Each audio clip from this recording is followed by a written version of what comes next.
दोस्तों नमस्कार। Learning by AP sir YouTube channel में आपका स्वागत है। आज है 1 सितंबर 2020 और आज के हम लोग देखेंगे करंट अफेयर्स। तो सबसे पहले पीआईबी पे नज़र डालते हैं।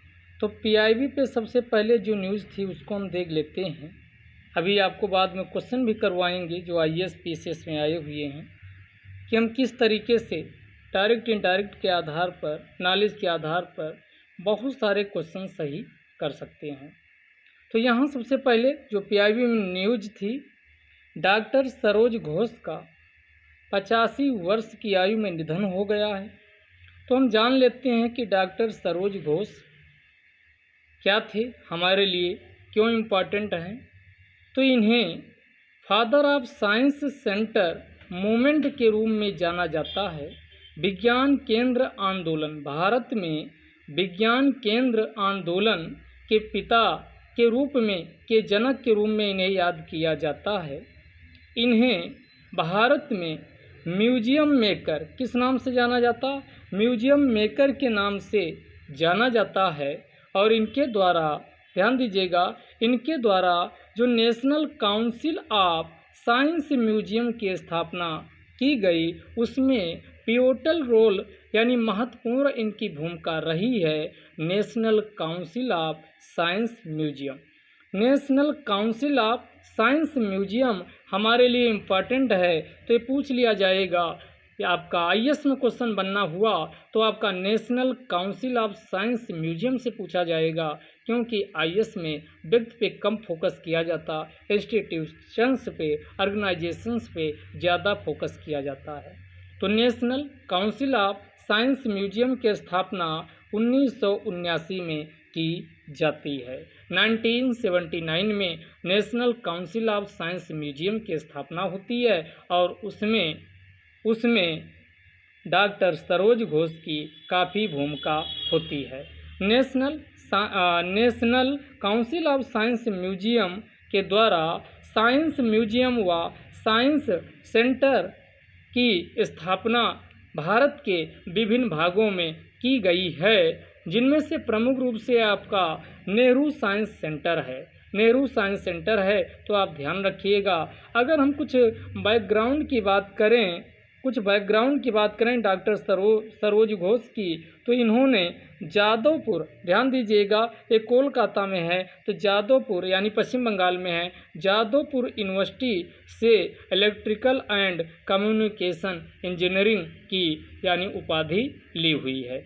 इसके अलावा इन्होंने बिरला इंडस्ट्रियल, ध्यान दीजिएगा, इन्होंने Birla industrial and technological museum को यानी ज्वाइन करते हैं। उसके इसी जो आपका BITM है, जिसकी फुल फॉर्म है Birla industrial and technological museum, इसी के द्वारा मोबाइल साइंस म्यूजियम की शुरुआत की जाती है, जो वर्तमान में mobile science exhibition, mobile science यानी मोबाइल प्रदर्शनी, मोबाइल विज्ञान प्रदर्शनी या मोबाइल साइंस एग्जीबिशन के नाम से जाना जाता है, जिसकी थीम रखी जाती है our familiar electricity, our familiar electricity. अन्य की कुछ इनके कारनामों की बात करें तो नेहरू साइंस सेंटर इन्हीं के द्वारा इंट्रोड्यूस कराया जाता है, जो भारत का, ध्यान दीजिएगा, फर्स्ट सेंटर होता है जो पूरी तरीके से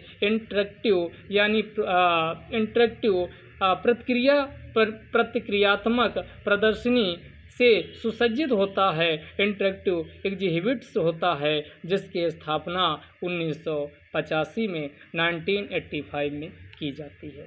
इसके अलावा म्यूनिसिपल गार्बेज जो कि वर्ली जो मुंबई में है यानी महाराष्ट्र में है, उसकी स्थापना की जाती है। और यह विश्व का, यहाँ से क्वेश्चन आपका फैक्ट निकाल के पूछ लिया जाएगा कि विश्व का पहला साइंस पार्क ऐसा कौन सा था जहाँ पर चिल्ड्रन, बच्चे एक्सप्लोर कर सकते थे बेसिक्स ऑफ साइंस का, वो भी प्लेइंग द एग्जिबिट्स के साथ, यानी प्लेइंग द एग्जिबिट्स के साथ वो कर सकते थे। तो याद रखिएगा, म्यूनिसिपल गार्बेज जो कि वर्ली मुंबई में है, या विश्व का पहला साइंस पार्क है जहां बच्चे बेसिक्स ऑफ साइंस का एक्सप्लोर कर सकते थे। आगे बात करें तो national council of science museum की स्थापना 1900, हमने कहा कि national council of science museum की स्थापना 1979 में होती है। तो 1979 में ही 1979 में घोष जी को डायरेक्टर बनाया जाता है और 1986 में 1986 में ये डायरेक्टर जनरल भी बनाए जाते हैं। अन्य बात करें तो जो आपकी गुजरात साइंस सिटी अहमदाबाद है उसके डेवलपमेंट उसके विकास में भी इनकी महती भूमिका रही है।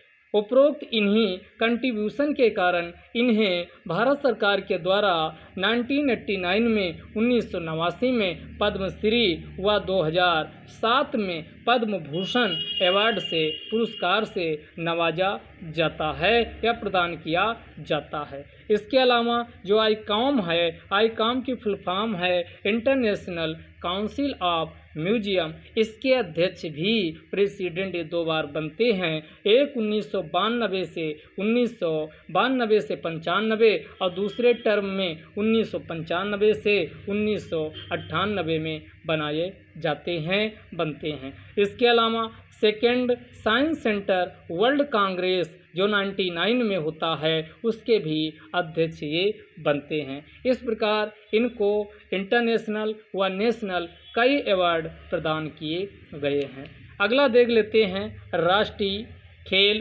प्रोत्साहन पुरस्कार 2020 किसको प्रदान किया गया, तो एयरफोर्स स्पोर्ट सेंट्रल बोर्ड को प्रदान किया गया है। तो क्वेश्चन पूछेगा कि राष्ट्रीय खेल प्रोत्साहन पुरस्कार 2020 किसे प्रदान किया गया, तो एयरफोर्स स्पोर्ट कंट्रोल बोर्ड को प्रदान किया गया है। आगे देख लेते हैं ministry of science and technology विज्ञान और प्रौद्योगिकी मंत्रालय के अंतर्गत CSIR है, सेंट्रल साइंटिफिक इंडस्ट्रियल रिसर्च, और उसी के साथ CMERI उसकी एक इकाई है CSIR की। तो CMERI के द्वारा विश्व का लार्जेस्ट सोलर ट्री यानी कि सौर वृक्ष का विकास किया गया है और यह कहाँ स्थापित किया गया, यह दुर्गपुर में स्थापित किया गया है, दुर्गपुर में स्थापित किया गया। इसकी अगर बात करें कि कितनी आपकी है तो 115 यानी किलोवाट इसकी पावर यानी कैपेसिटी है, क्षमता है।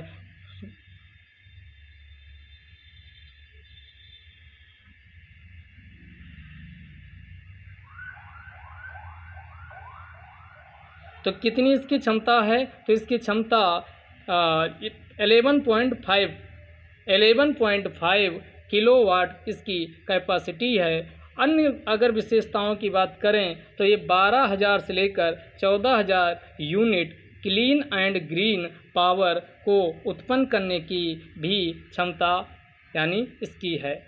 अगर अन्य बात करें अन्य विशेषताओं की तो 10 से 12 टन CO2 का एमिशन यानी उत्सर्जन जो है वो भी कम होगा। इसके अलावा एक अगर आपको सोलर ट्री लगवाना है तो आपका 7.5 लाख इसकी कीमत है। इसको इंटरनेट ऑफ थिंग्स से भी कनेक्ट किया जा सकता है, जिसमें आपका सुविधा प्रदान की गई है ई सुविधा कियोस्क की। तो ई सुविधा कियोस्क के माध्यम से भी इसको कनेक्ट किया जा सकता है। तो एक क्वेश्चन पूछा लिया जाएगा। अभी आपका देखा कि माननीय प्रणब मुखर्जी का निधन हो गया, जो राजनेता थे और आपके 13वें भारत के 13 प्रेसिडेंट थे। अगर इनके कुछ बैकग्राउंड की बात करें तो ये फाइनेंस मिनिस्टर वित्त मंत्री भी इनको 2009 से 2012 के बीच बनाया गया था और ये पहली बार जो आपका फाइनेंस मिनिस्टर बने थे 1982 से 84। पहली बार वित्त मंत्री इनको 1982 से 84 के बीच बनाया गया और दूसरी बार ये आपके 2009 से 2012 के बीच। इनको 2019 में भारत रत्न पुरस्कार से भी नवाजा गया है। इसके अलावा leader of house leader of house in Rajya Sabha 1980 से 85 के बीच रहे हैं। 1991 में 1991 में प्लानिंग कमीशन जो अब नीति आयोग उसके स्थान पे आया है, तो प्लानिंग कमीशन योजना आयोग के अध्यक्ष भी 1991 में रहे हैं। इसके अलावा फॉरेन मिनिस्टर 1995 में फॉरेन मिनिस्टर बने। इसके अलावा ये लोकसभा से पहली बार चुनाव 2004 में जीते थे। इसके अलावा 2004 में जब आपकी यूपीए की गवर्नमेंट आती है तो इन्हें डिफेंस मिनिस्टर 2004 से 6 के बीच डिफेंस मिनिस्टर बनाया जाता है। उसके बाद एक्सटर्नल मिनिस्टर यानी विदेश मंत्री 2006 से 9 के बीच बनाया जाता है। उसके बाद 9 से 12 के बीच आपके क्या बनते हैं, तो फाइनेंस मिनिस्टर बनाए जाते हैं। 2012 में इनको भारत का ध्यान दीजिएगा, इनको भारत का 13वें राष्ट्रपति के रूप में यानी नामित किया जाता है और ये पीएस संगमा को हराए थे। पीएस संगमा इनके प्रतिद्वंदी होते हैं। तो 2012 से 17 के बीच भारत के राष्ट्रपति रहते हैं। तो ये इतना आपका क्लियर हो गया। अगर कोई क्वेश्चन बनना हुआ तो इसी से पूछ लिया जाएगा। आगे देखते हैं ओणम। अभी ओणम का त्यौहार ये मनाया गया, तो ये कब मनाया जाता है, तो ये मलयालम से आपको क्लियर हो गया होगा कि ये आपका केरल का है। तो मलयालम कैलेंडर का जो सूर्य का यानी पहला महीना होता है यानी उसी को चिंगम कहा जाता। चिंगम की शुरुआत पर इसे मनाया जाता और मलयालम जो कैलेंडर है उसी को कोल्ला वर्षम के नाम से जाना जाता। तो कोल्ला वर्षम के नाम से जाना जाता है। तो आइए अन्य बात कर लेते, ये क्यों मनाया जाता, तो ऐसा माना जाता है कि महाबलीपुरम का वेलकम होता है इस त्यौहार पर, क्योंकि ऐसा कहा जाता है कि इनकी आत्मा यानी ओणम के समय केरल में विजिट करने के लिए आती है, ये मान्यता है। तो इसी उपलक्ष्य में ओणम को मनाया जाता है। इसे पैडी यानी हार्वेस्ट के त्यौहार के रूप में भी जाना जाता है। इसके अवसर पर कई प्रकार के सांस्कृतिक कार्यक्रम होते हैं, वहाँ से भी आपके एग्जाम में क्वेश्चन पूछे जा सकते। तो आइए कुछ की हम बात कर लेते हैं। पहला आपका इसमें है यानी पूकोलम, ये रंगोली बनाई जाती है विभिन्न रंगों की, उसी को पूकोलम के नाम से जाना जाता। अगला वल्लम कली, ये सभी लोग जानते होंगे। यहाँ पर यानी नौका दौड़ होती है, बोट रेस होती है, उसी बोट रेस को वल्लम कली के नाम से जाना जाता। इसके अलावा पुली कली में टाइगर डांस किया जाता है, तो टाइगर डांस जो होता उसी को पुली कली के नाम से जाना जाता। इसके अलावा कई कट्टू कली में क्या होता है, ओणम डांस किया जाता। तो कई कट्टू कली को ओणम डांस के नाम से जाना जाता। इसके अलावा कुम्मट्टी कली क्या होता है, इसमें यानी बच्चे और आदमी महिलाएं मास्क लगा के डांस करती, उसी को कुम्मट्टी कली के नाम से जाना जाता है। आइए अगली जो न्यूज़ थी उसको देख लेते हैं। ग्रेट अंडमानीज ये अंडमान निकोबार से ही क्लियर है कि अंडमान निकोबार में ये आपकी ट्राइबल एक जनजाति है। उसी को अब चर्चा में क्यों है, क्योंकि इसे अभी हाल ही में यानी कि पार्टिकुलर वल्नरेबल ट्राइबल ग्रुप, इसी को PVTG, एक बार फिर से फुल फॉर्म बोलते हैं, पार्टिकुलर वल्नरेबल ट्राइबल ग्रुप में इसको रखा गया है।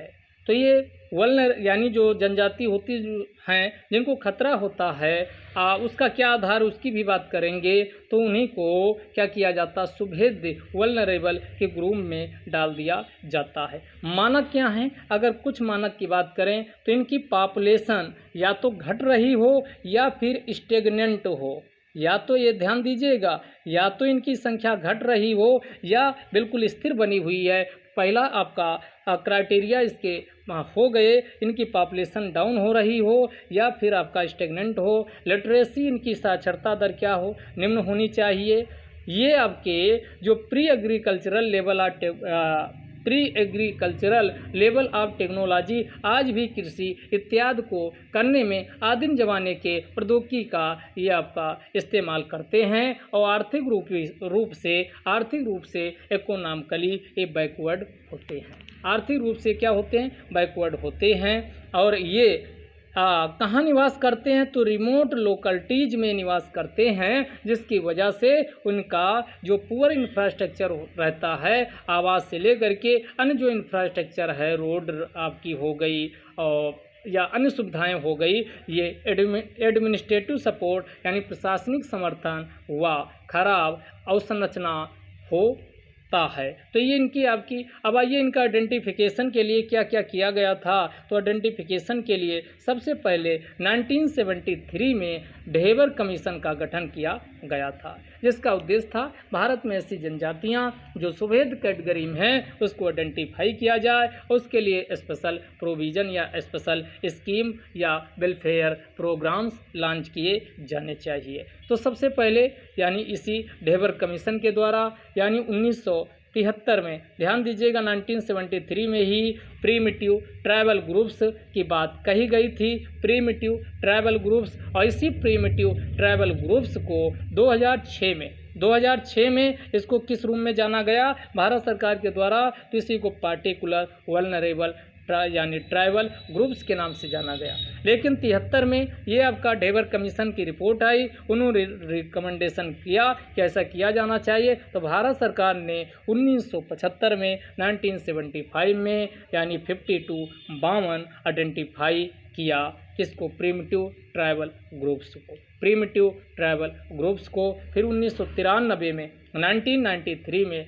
23 और इसमें शामिल कर दिए गए। तो 52 में 23 ऐड कर लीजिए तो कितना हो जाएगा? 75। यानी अभी तक 75 क्या थे?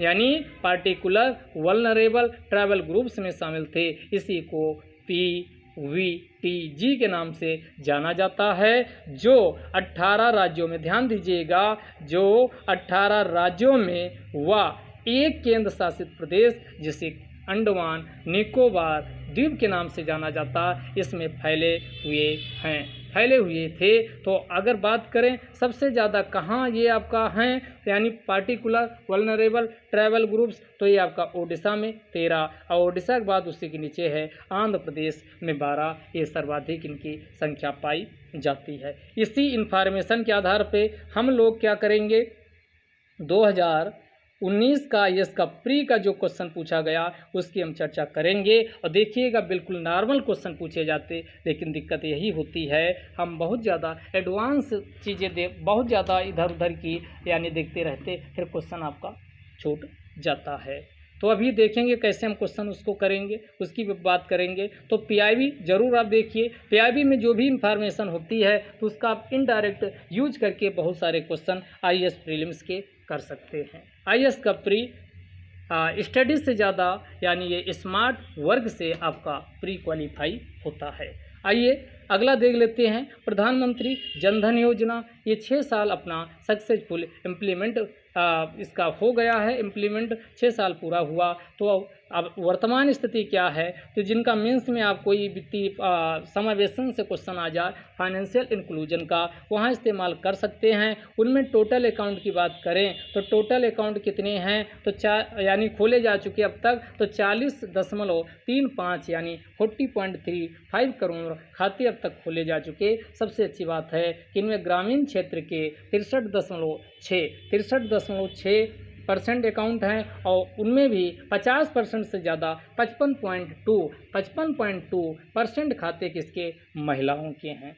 अगर इसकी हम बात करें तो ये अनाउंस कब हुई थी? 15 अगस्त 2014 को, लेकिन ये लॉन्च 28 अगस्त 2014 को की गई थी। तो 15 अगस्त के अवसर पर माननीय प्रधानमंत्री के द्वारा इसे अनाउंस किया गया था, लेकिन ये लॉन्च हुई थी 28 अगस्त 2014 को। अगर इसमें हम कुछ विशेषताओं की बात करें तो इसी को कहा गया था national mission for financial inclusion है, क्योंकि इसके माध्यम से जो वित्तीय सेवाएं होती हैं वहां तक सबकी पहुंच सुनिश्चित की गई। और वित्तीय सेवाओं में अगर बात करें तो इसमें बैंकिंग हो गया यानी बचत खाता हो गया, जमा खाता हो गया, रिमिटेंस यानी डिप्रेशन हो गया, क्रेडिट साख हो गई, इंश्योरेंस आपका बीमा हो गया, पेंशन इनको एफोर्डेबल मैनर पे उचित मूल्य पर उपलब्ध कराया गया। वर्तमान समय में देखा जाए तो पहले इसमें 60 साल एज मैक्सिमम रखी गई थी, अब इसको 65 साल कर दिया गया। ओवरड्राफ्ट पहले 5,000 था तो ओवरड्राफ्ट को भी इंक्रीज करके 10,000 रुपये क्या कर दिया गया, इसमें कर दिया गया है। तो ये परिवर्तन किया गया। इसमें इसके बाद जो 1 लाख का बीमा था उसको भी इंक्रीज करके 2 लाख का कर दिया गया है। तो इसकी विशेषताएं रही हैं जिससे क्वेश्चन पूछा जा सकता है। अगला जो न्यूज़ थी, पहली बार हुआ कि दक्षिण भारत में ध्यान दीजिएगा, साउथ वेस्टर्न रेलवे के द्वारा क्या किया गया, रोरो सर्विस को शुरू किया गया। और यह सर्विस कर्नाटक के नेलामंगला जो बेंगलुरु कर्नाटक में है वहाँ से लेकर बाले जो सोलापुर के पास है वहाँ इसे लॉन्च किया गया है, जो महाराष्ट्र में है। तो ये आपका पूछ लेगा कि आपका ये बताइए कौन दक्षिण भारत की है। लेकिन अगर पहली अगर पूछा जाए तो ये पहली नहीं है, ये पहली है आपका साउथ वेस्टर्न रेलवे की है। अगर ये पूछा जाए पहली बार दक्षिण भारत में कौन सी ये रोरो सर्विस थी तो 1999 में कोंकण रेलवे के द्वारा रोरो सर्विस को शुरू किया गया था। अब हम बात कर लेते हैं रोरो सर्विस होता क्या। तो इसकी फुल फॉर्म होती है रोल ऑन रोल ऑफ। इसमें क्या किया जाता, इसमें रोड व रेलवे ट्रांसपोर्टेशन दोनों को शामिल किया जाता है। तो इससे फ़ायदा क्या होता है, तो इसमें फास्टर मूवमेंट ऑफ गुड्स जो वस्तुएं हैं या अन्य आवश्यक वस्तुएं हैं उनका तेज़ी से यानी परिवहन या संचलन हो पाता है। दूसरा आप देखते हो कि कई बार कई आपके ट्रक लाइन लगाए आप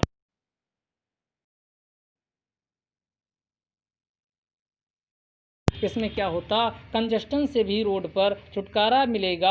और इसमें क्या होगा, जब वो आपके रुके होते तो कई बार वो चलते हुए आपका चलते रहते, इंजन चलता रहता तो कई बार फ्यूल यानी फर्जी खर्चा होता, तो इससे ईंधन की भी बचत होगी। इसके अलावा जब रेलवे का प्रयोग किया जाएगा और फास्ट ये आपका ट्रांसपोर्टेशन होगा तो उससे कार्बन फुटप्रिंट भी कम होगा। इसके अलावा हमने अभी बताया जो ट्रक आपके लाइन लगाए रुके होते हैं उससे भी निजात पाया जा सकेगा। Relief to crew of truck. इसके अलावा चेक पोस्ट पे या टोल गेट्स पे टोल टैक्स जो होते हैं वहाँ पर भी ट्रकों को काफ़ी समय तक नहीं रुकना होगा। इसके अलावा सबसे लास्ट इसमें अगर बात करें तो सीमलेस इंटर ऑपरेबिलिटी हो सकेगी बिटवीन रोडवेज एंड रेलवेज।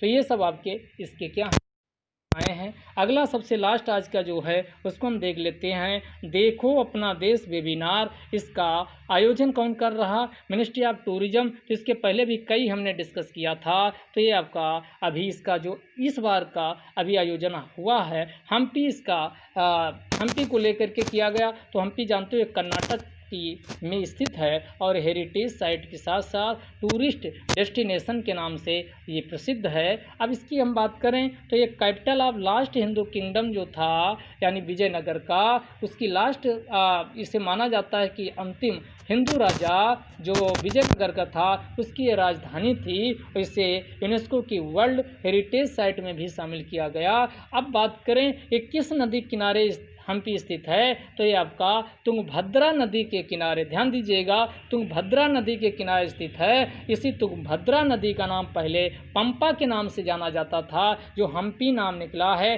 ये पंपा से क्या किया गया, डेराइव किया गया है। हम्पी की बात करें तो हम्पी को 1336 में बनवाया गया था, लेकिन जब कृष्णदेव राय की डेथ हो गई तो इसी विजयनगर साम्राज्य को 5 मुस्लिम किंगडम के द्वारा बांट लिया गया। यानी जिसे किस नाम से जाना जा, कौन कौन 5 किंगडम थे, तो बीदर था, बीदर के किंगडम थे, गोलकुंडा के थे, बीजापुर के थे, अहमदनगर और बेरार। और ये 1365 है, 1960 नहीं है, 1365 है। 1365 में ये आपका क्या किया गया था, बांटा गया था। अब हम कुछ अन्य यहाँ का फेमस जो है उसकी बात करें तो 15वीं सदी में ध्यान दीजिएगा यहाँ पर विरूपाक्ष मंदिर बनाया गया था। विरूपाक्ष मंदिर इस शिव को समर्पित है। और 16वीं सदी में विट्ठल या इसी को विट्ठल कहा जाता, विट्ठल मंदिर बनवाया गया था। तो ये ध्यान से समझिएगा। अब इसी में ये मंदिर दे देगा, पूछिएगा कौन पहले, उसका क्रोनोलॉजी ऑर्डर क्या है। तो कुछ आइडिया अगर होता है कि विरूपाक्ष मंदिर किसको समर्पित, तो शिव को समर्पित है। और ये कब बना था, तो ये 15वीं सदी में, 15 और 16वीं सदी में विट्ठल बना था। तो आपका क्वेश्चन आसान हो जाता है। तो इसी को नॉलेज के आधार पर सही करते हैं।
इस ये डिस्कशन समाप्त होता है।